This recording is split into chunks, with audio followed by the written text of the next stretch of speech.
Você teria coragem de dizer não, ainda que o politicamente correto pressionasse você a dizer sim? Calma.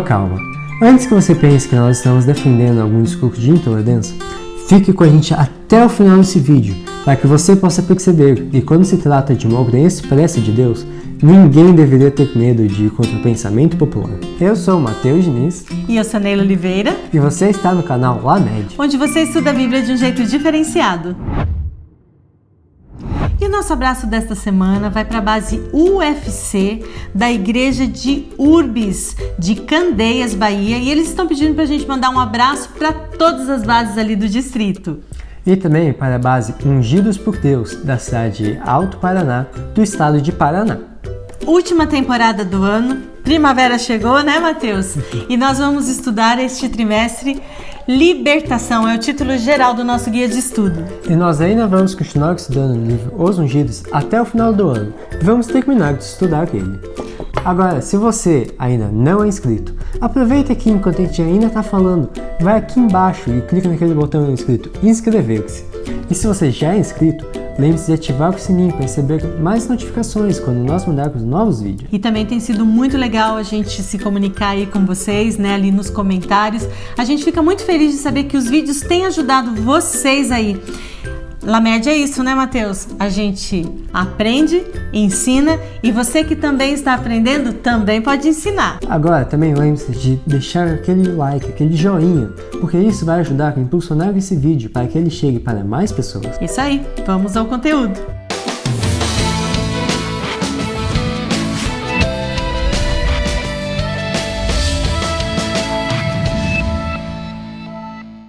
Ainda no primeiro ano do reinado de Ciro, rei persa, ele soube por meio de Daniel que havia uma profecia a seu respeito. Muito tempo antes ainda de Ciro nascer, foi escrito por Isaías que Ciro seria o responsável em libertar o povo de Judá do exílio babilônico. Depois de 70 anos, ele permitiria que quem quisesse retornasse para Jerusalém com uma nobre missão, reconstruir o templo sagrado. E Ciro levou isso tão a sério que ele viu tudo que Nabucodonosor tinha levado do templo para a Babilônia. E eles até fizeram uma lista, com um total de 5.400 utensílios de ouro e prata, mais uma prova de que nesse período Deus cuidou de tudo que era dele. Depois que se estabeleceram em Jerusalém, sob o governo agora de Zorobabel, os sacerdotes, os levitas, os chefes das tribos de Benjamim e de Judá partiram para a primeira ação, que foi a reconstrução do altar de sacrifícios. E eles fizeram questão de que fosse reconstruído no mesmo lugar do anterior. Mas por que o altar de sacrifícios? Bom, eles queriam recomeçar da forma correta dessa vez.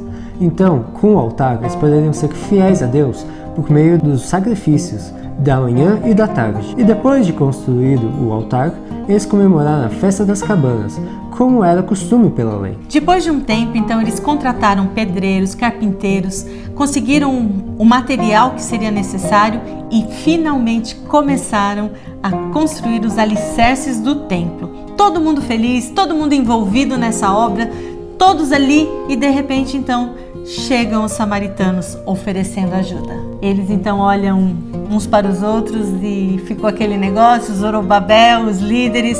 Quem fala, eu ou você? Porque quem eram os samaritanos? Os samaritanos eram um povo que havia surgido da união dos pagãos que viviam na Assíria com aqueles que haviam restado das 10 tribos do norte, do reino de Israel. E veja só o que o livro Os Ungidos fala sobre eles. Os samaritanos eram adoradores de ídolos, tanto no coração como na prática.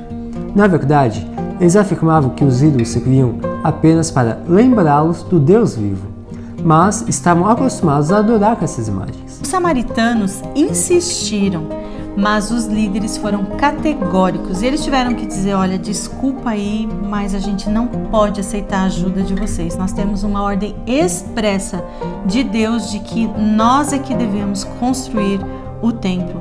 Inclusive uma ordem de Ciro também para isso. Desculpa aí, mas não vai dar. Se fosse nos dias de hoje, eles costumam ser chamados de racistas, opressores ou até de xenofóbicos. Para você que não sabe, xenofobia é o preconceito com pessoas de outras nacionalidades. LAMED também é cultura. Você conhece o ditado popular gato escaldado tem medo de água fria? Isso quer dizer que quando uma pessoa passa por uma experiência ruim, ela vai fazer de tudo para evitar que aquilo se repita. E foi exatamente isso que aconteceu com o povo de Israel. Eles haviam sofrido as consequências da desobediência. E agora que Deus estava dando uma nova chance, um recomeço, eles não queriam desperdiçar. Zorobabel e seus companheiros conheciam muito bem passagens das Escrituras, como essa de Deuteronômio 7, onde Deus disse como eles deveriam agir com as nações pagãs. Não façam tratados, nem tenham penas delas. Não se unam a elas por meio de casamentos, pois farão que seus filhos se afastem de mim para adorar outros deuses. Por isso, eles se recusaram a fazer aliança com aqueles que diziam conhecer a lei, mas não obedeciam os seus mandamentos. Se os judeus tivessem aceitado a oferta dos samaritanos, eles teriam aberto uma porta para a idolatria. De alguma forma, eles souberam que os samaritanos não estavam sendo sinceros. Mas os samaritanos não aceitaram isso de boa. Eles ficaram muito ofendidos. Então, já que eles não poderiam ajudar, eles decidiram fazer de tudo para frustrar esses planos. Eles então contrataram funcionários para atrapalhar essa obra. E essa situação durou muito tempo. Desde o reinado de Ciro até o reinado de Dario Estapes. E a gente pode ter uma impressão de que foi só um pouquinho de tempo, mas não, foi muito tempo. Nesse período veio o rei, saiu o rei, entrou outro, e os judeus começaram pouco a pouco a ficar desanimados e acabaram deixando a construção de lado. Decidiram cuidar da vida deles. Mas essa não foi a melhor escolha. Enquanto eles estavam construindo, plantando, nada dava certo. Parece que até a natureza estava contra eles, porque veio uma grande seca, e no muito que eles plantaram, pouco foi colhido. Mas depois, Deus revelou por que tudo isso estava acontecendo. E no livro Os Ungidos, a gente vê que Deus levantou os profetas Ageu e Zacarias para enfrentar a crise.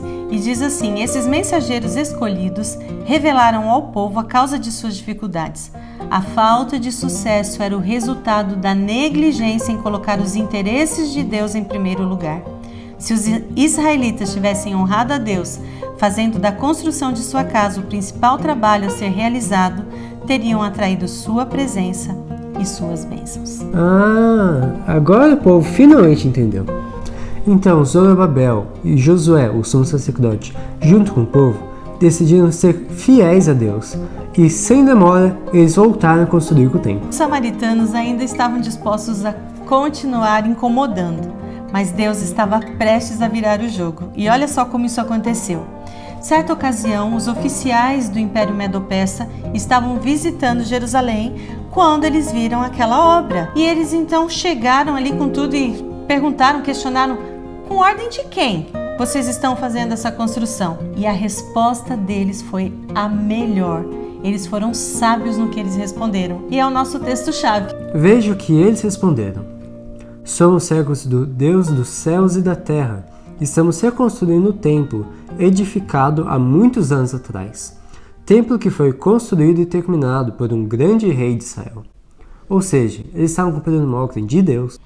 Os oficiais então decidiram enviar uma carta para Dario Estapes para que ele verificasse se aquelas informações eram corretas. E, surpresa das surpresas, quando os registros foram encontrados, eles viram que estava tudo certinho.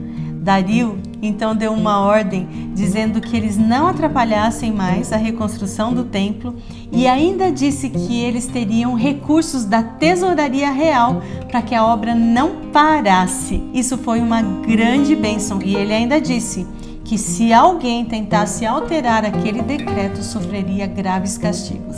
Então, com esses recursos, eles terminaram a construção do templo. Embora o segundo templo não tivesse toda a grandeza e a glória do primeiro templo, foi nesse lugar que, na plenitude do tempo, o desejado de todas as nações veio como Salvador da humanidade.